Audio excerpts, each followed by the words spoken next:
I'll get started. We can start by sitting comfortably in our chairs, nice and tall. Allow your breathing awareness to deepen. Deepen the feeling of relaxation that you're experiencing. I use mindfulness and mindfulness meditation in all of my classes. I think for me, the easiest definition of mindfulness is just paying non-judgmental attention to the present moment.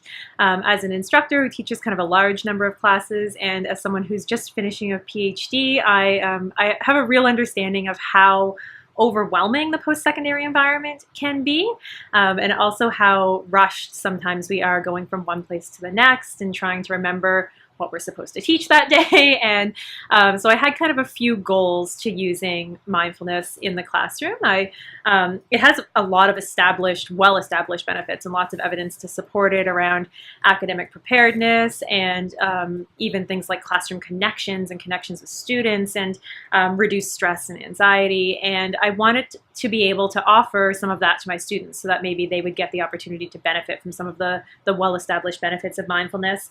I also wanted to become a more mindful instructor. So I was reflecting on my own teaching practices and how I connect with students. So I wanted to be able to work on that. And then finally, I just wanted that moment at the beginning of class, that moment where we can come together and connect and focus and just get ready for class together.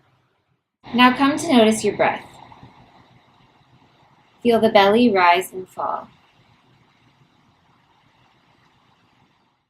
I've never had anything like this in my undergraduate classrooms.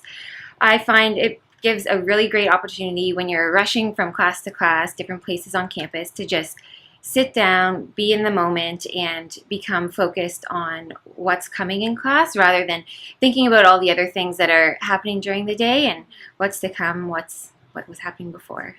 We've been really fortunate to actually get to ask the students how they feel about it. So we've been collecting some information, both anecdotally and informally, and more formally. So anecdotally, we've just casual conversations with students, but I've also done lots of polling and in-class surveys.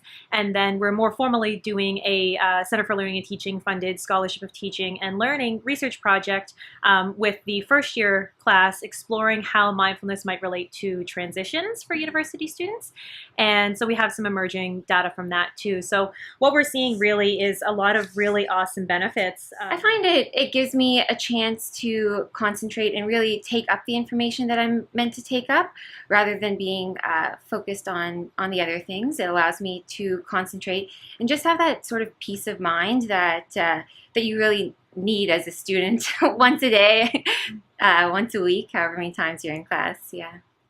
And then finally, I've noticed benefits for myself as an instructor. It's really amazing to get to class and just have that moment of peace with everybody.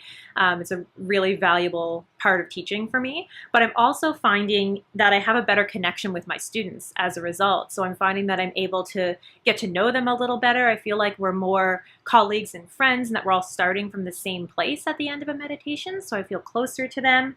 And as a result, I'm finding that I kind of am able to teach to their strengths and maybe able to push them a little bit farther in certain areas. And I'm also able to pull back and give them space when they need it.